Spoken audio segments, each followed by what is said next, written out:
जी sir, क्या कहना चाहेंगे जिस तरीके से जम्मू में कल शाम से लेकर मंडे शाम 7 बजे तक लॉकडाउन जो लगाया गया है, इसके बारे में आप क्या कहना चाहेंगे? देखिए, ये बड़ा अच्छा कदम सरकार ने उठाया है और इसकी जरूरत भी थी। मैं जेहलम टाइम्स के माध्यम से जम्मू कश्मीर की आवाम को और सरकार को कुछ सुझाव देने जा रहा हूं।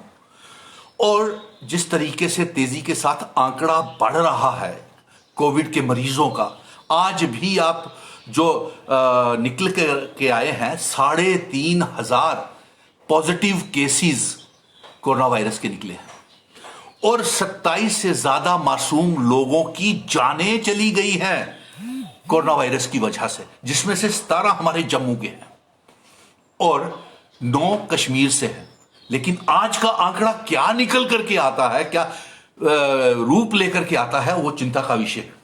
और हम तो मांग कर रहे थे कि 1 महीने का लॉकडाउन पूरे का पूरा लगना चाहिए, ताकि हम जो ये लहर इतनी तेजी के साथ आई है और मासूम लोग इसकी लपेट में आ रहे हैं, उन्हें बचाया जा सके।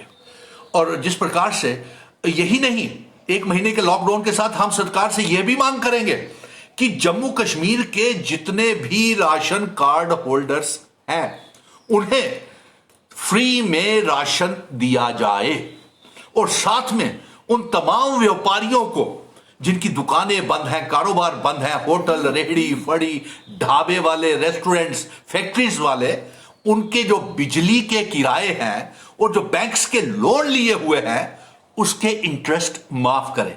यह आपदा की घड़ी है, महामारी की घड़ी है।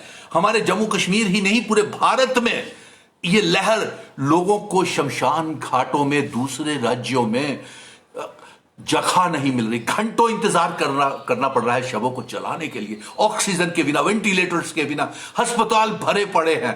तो ऐसे नौबत कहीं जम्मू कश्मीर में ना आ जाए और इससे बचाने के लिए हमें 1 महीने का लॉकडाउन कंप्लीट कर देना चाहिए। लेकिन इसके साथ साथ ये इस आपदा की भुखमरी की घड़ी में सरकार को चाहिए, ट्रांसपोर्टरों का, व्यापारियों के, ट्रांसपोर्टर जो ड्राइवर, कंडक्टर, हमारे मेटाडोर्स, बसेस के, सूमो, टाटा, ऑटो रिक्शास के और तमाम जितने भी हैं ट्रांसपोर्टर्स, उनके आरटीओ की फीसेस, रजिस्ट्रेशन की फीसेस, इंश्योरेंसेस और इसके साथ साथ बैंक के इंटरेस्ट और टोल टैक्सेस, टोल प्लाजाज 1 साल के लिए माफ किए जाने चाहिए। सरकार इस आपदा की घड़ी में, हमें मालूम नहीं कि इस महामारी में भी जम्मू कश्मीर की आवाम को कुछ देने को तैयार नहीं है। और एक ब्रेकिंग न्यूज में आपको बताने जा रहा हूं कि देखिए, प्रधानमंत्री नरेंद्र मोदी जी ने और जम्मू कश्मीर के उपराज्यपाल लेफ्टिनेंट गवर्नर मनोज सिन्हा साहब ने यह घोषणा की है कि 18 और 45 साल के नौजवानों को भी हमारी मांग के ऊपर फ्री वैक्सीनेशन लगेंगे और 1 मई से शुरू किए जाएंगे। लेकिन जानकारी के मुताबिक कल 1 मई है, लेकिन जम्मू कश्मीर में 18 और 45 साल के बीच के नौजवानों को वैक्सीनेशन नहीं लग रहे हैं। क्यों? अरे महामारी इतनी तेजी के साथ फैल रही है, रेड जोन जम्मू को पूरा डिक्लेयर कर दिया गया है, कई कंटोनमेंट जोन्स डिक्लेयर हो गए हैं, पूरे लॉकडाउन की नौबत पहुंच गई है जम्मू कश्मीर में। तो ये 18 और 45 साल के बच्चों को, नौजवानों को इंजेक्शंस क्यों नहीं लगाए जा रहे? ये एक बहुत बड़ा प्रश्न चिन्ह खड़ा होता है और इसके लिए सरकार जिम्मेवार है, क्योंकि जम्मू कश्मीर में कोविड के वैक्सीनेशंस की भारी किल्लत, शॉर्टेज आ गई है। और साथ में मैं आपको यह भी बता दूं कि हमारे तमाम जो जितने भी अस्पताल हैं वहां पे वेंटिलेटर और ऑक्सीजन की कमी है और है, क्योंकि वहां पे हमारे जो जनरेशन प्लांट्स जो है वो नहीं लगाए गए हैं।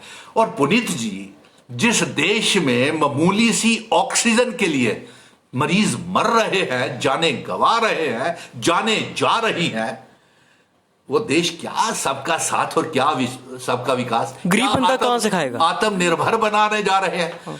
अरे आज जिस देश में महामारी से बचाने के लिए सेना, एयरफोर्स, पुलिस और नेवी सामने आ चुकी हो महामारी में बचाने के लिए, उस देश के हालात क्या होंगे ये जानना, देखना बहुत जरूरी है। गरीब बंदा रोटी कहां से खाएगा? जी, आपको मैंने कहा ना पुनीत, मैं ये सुझाव दे रहा हूं, फिर दोहरा देता हूं कि गरीब लोगों को रेहड़ी फड़ी, ढाबा, होटल, रेस्टोरेंट दुकानदार, करियाना, मनियारी, जितने भी व्यापारी भाई हैं, उनके एक एक साल के बिजली के किराए मुआफ किए जाएं, घरों के भी।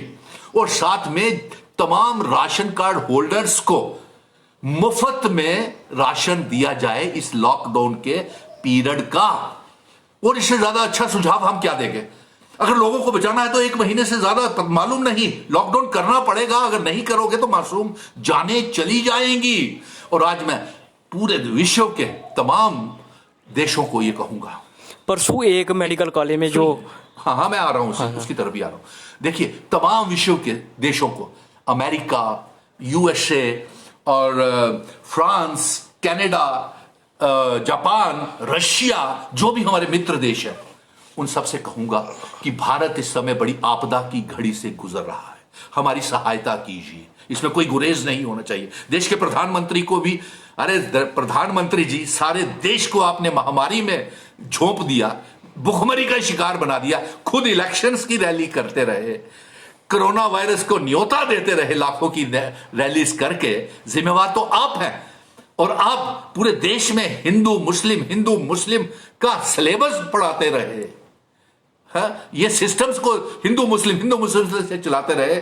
और जब ये इम्तिहान का वक्त महामारी भुखमरी का आया तो सिलेबस में तो ऑक्सीजन की कमी, वेंटिलेटर्स की कमी और अस्पतालों की खस्ता हालत निकल आई, जिसकी वजह से हमारे देश के लोग इस इम्तिहान में जाने गंवा रहे हैं, भुखमरी के शिकार हो रहे हैं, गरीब लोग मर रहे हैं, महामारी तेजी के साथ फैल चुकी है। और मैं विदेशी मुल्कों को भी, विश्व के तमाम मुल्कों से कहूंगा, हमें ऑक्सीजन भेजिए, जनरेशन प्लांट्स भेजिए, हमारे भारत में दवाइयां भेजिए, वैक्सीन भेजिए। मेरे जम्मू कश्मीर में आज 18 और 45 साल के नौजवानों को इंजेक्शन जो घोषणा की थी 1 मई से लगने के लिए, नहीं लग रहे हैं। वजह यही है कि जम्मू कश्मीर में टीका की कमी है। और अगली सप्लाई जो आने वाली है वो 20 मई को आएगी, यानी कि अभी 21 दिन बाकी है। तब तक महामारी क्या रूपरेखा ले लेगी, क्या जोर पकड़ लेगी, इसका अंदाजा शायद नहीं है। इसलिए मेरी ये मांग है कि बिना समय गवाए जम्मू कश्मीर की आवाम को, नौजवानों को, रियासत को बचाना है तो देश के प्रधानमंत्री जी से ये मांग करूंगा, 1 करोड़ 30 लाख पहली डोज हमारे वैक्सीनेशन की जम्मू कश्मीर में भेजी जाए, ताकि हम अपने जम्मू कश्मीर के लोगों को बचा सकें। परसों एक मेडिकल कॉलेज में जो केस आया था, वो भी काफी ऑक्सीजन नहीं मिलने के कारण उनकी मौत होगी, इसके बारे में आपने मैंने देखा था, मैंने आपके जेहलम टाइम के ऊपर उसको लाइव कवरेज देखी थी मैंने, क्योंकि जेहलम टाइम्स जो है ये पल पल की खबर और एक प्रशासन के बीच में और अवाम के बीच में बहुत अच्छा कार्य कर रहा है। और आवाज अवाम की प्रशासन तक और प्रशासन की अवाम तक पहुंचाता है। उस दिन मैं आप देख रहा था कि एक मासूम बच्चा चिल्ला रहा था कि उसके पिताजी की वो बिना ऑक्सीजन के पहले चेस्ट एंड डिजीज अस्पताल लेकर के गया, वहां पे ऑक्सीजन नहीं मिली। फिर गवर्नमेंट मेडिकल कॉलेज में लेकर के आया पिताजी को, गरीब उसमें बुखार की हालत में, वहां भी ऑक्सीजन नहीं मिली।